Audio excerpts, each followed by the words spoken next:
Lai pareizi pierakstītu molekulu, tad izmanto mazus cipariņus, ko pierakstais katra elementa. Un tos cipariņus sauc par indeksu. Par to tūlīt arī vairāk izstāstīšu. Indeks ir skaitlis, kur raksta molekulu formulā aiz elementa ātoma. Un indeks norāda ātomu skaitu molekulā. Un šajā gadījumā, ja mēs skatāmies aiz ūdeņraža, mums ir divnieks. Tas norāda, ka ir divi ūdeņraža ātomi molekulā H2SO4. Un četrnieks norāda to, ka mums ir 4 skābekļa ātomi. Aiz sēra mēs neko nerakstam, jo tur mums ir paredzēts viennieciņš. Un viennieciņu parasti neraksta. Apskatīsim dažus piemērus. Piemēram, HCl. Mums ir sālskābe. Un mēs katru molekulu varam apzīmēt ar modelīti.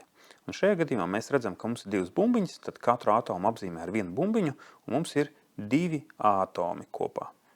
Ja mēs paņemam alumīnija chlorīdu, tad šeit mums ir vidū alumīnijs, ir 3 chlora ātomi, ko mēs modelī varam saskaitīt, un molekulu formulā mēs to redzam, jo mums ir trīnieciņš, kas stāv aiz chlora. Tad indeks ir 3. CO ir oglekļa monoksīds. Un mēs varam redzēt, ka mums ir C1 ātoms, O1 ātoms, un to mēs arī redzam modelītī. Ja, tad molekulas modelī. Bet CO2, tad mums jau ir 3 ātomi, jo ir divnieciņš aiz O, un tad tas jau ir oglekļa dioksīds, un molekulas modelī mēs varam redzēt, ka mums ir 3 ātomi. Apskatīsim sarežģītāku piemēru. H2SO3 ir sēra paskābe. Un šeit mēs varam redzēt, ka mums ir tad 2 ūdeņraži, tad mums ir 2 baltie ātomi, tad S1 sērs, mums ir 1 sērs pa vidu un 3 skābekļa ātomi. Ja, tad šeit 3 skābekļa ātomi, kas mums ir sarkanie, kas ir uzzīmēti molekulas modelī. H2SO4 ir sērskābe. Un aiz skābekļa mums ir četrnieks, nevis trīnieks, kā tas ir sērs paskābē. Un to mēs arī varam redzēt molekulas modelī. Mums ir 4 skābekļa ātomi. Parasti nezīmē modelīšus, to var iztēloties savā galvā, vai arī atrast internetā, bet savukārt uzdevumos tas ir pierakstīts vienmēr ar molekulu formulu. Ja mēs gribam saskaitīt visus ātomus kopā, tad varam skatīties. Kalcijs mums ir 1 ātoms, slāpeklis, tad mums ir 2 slāpekļa ātomi, un skābeklim mums bija 3 reiz 2, tad mums ir 6. Tad 6. Un ja mēs to saskaitam visu kopā, mēs redzam, ka mums kopā ir 9 ātomi. Mums ir dots 4 molekulas. Pirmajā gadījumā apskatīsim, cik tad ir katra elementa ātomi, un otrā gadījumā apskatīsim, cik tad mums ir kopā visi ātomi.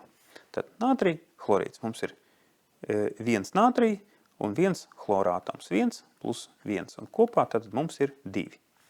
Kalcija chlorīds. Tad kalcijs ir 1 ātoms, chlors, mēs redzam, ka mums ir divnieciņš, tad 2. 1 plus 2 mums ir 3 ātomi. Alumīnija chlorīds. Mums ir 1 alumīnija ātoms, 3 chlora ātomi, tad 1 plus 3 ir 4.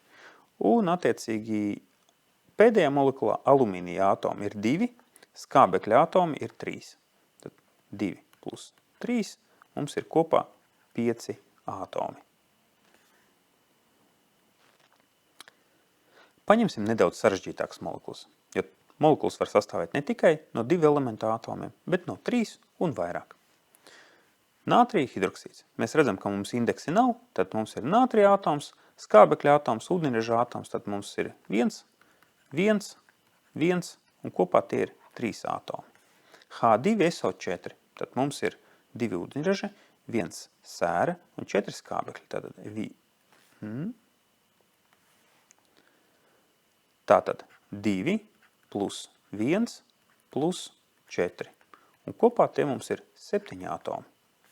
H3PO4, tad 3 ūdeņraži, 1 fosforu un 4 skābekļi. Tad 3 plus 1 plus 4. Un kopā ir 8 ātomi. Bārija nitrāts. Tad mums ir 1 bārija ātoms, un tad mums iekšā šeit ir 1 slāpekļa un 3 skābekļa ātomi, bet tie ir iekšā iekavās, un tad mums ir te indeks 2. Tas nozīmē mēs varam pierakstīt arī šādi. 1 bārija ātoms plus iekavās iekšā 1 slāpekļa, 3 skābekļa ātomi reiz 2. Un tad šeit mēs varam pateikt, ka mums ir 2 slāpekļa un 2 skābekļa atomi. Ja, tad mums sanāk tā, ka ir 1 plus 2 plus 6 un kopā tad tie ir 9 atomi. Un alumīnija sulfāts. 2 alumīnija atomi plus, tad iekavās 1 sēra, 4 skābekļi. 1 plus 4, tad rekur šeit 3, tad reiz 3, un mēs varam ieraudzīt tad 2 plus 3 sēra atomi, ir 3 tās grupas kopā, un vēl plus 12 skābekļa atomi. Un kopā tie mums sanāk ir 17 atomi. Ir dots 3 molekulas. Jautājums, kurā ir visvairāk atomu?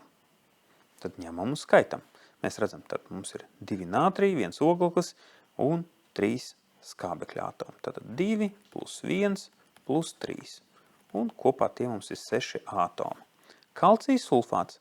1 kalcija, 1 sēra un 4 skābekļa. Tad 1 plus 1 plus 4. Arī mums ir 6 atomi. Un tad kālija fosfāts. Mums ir 3 kālija, 1 fosfora atoms un 4 skābekļi. Tad 3 plus 1 un plus 4. Un šajā gadījumā mēs redzam, ka mums ir vairāk. Tie ir 8 atomi. Tagad tu zini, kā saskaitīt atomus molekulā. Tad mazais indeksiņš, tas cipariņš, kas ir aiz katra atoma, ja tas ir ierakstīts, tad mēs to varam saskaitīt. Ja nav ierakstīts, mēs zinām, ka tas ir 1. Tad, jebkurā gadījumā, mēs vienmēr varam saskaitīt, cik mums ir atomu molekulā. Un tas mums noteikti noderēs uzdevumos.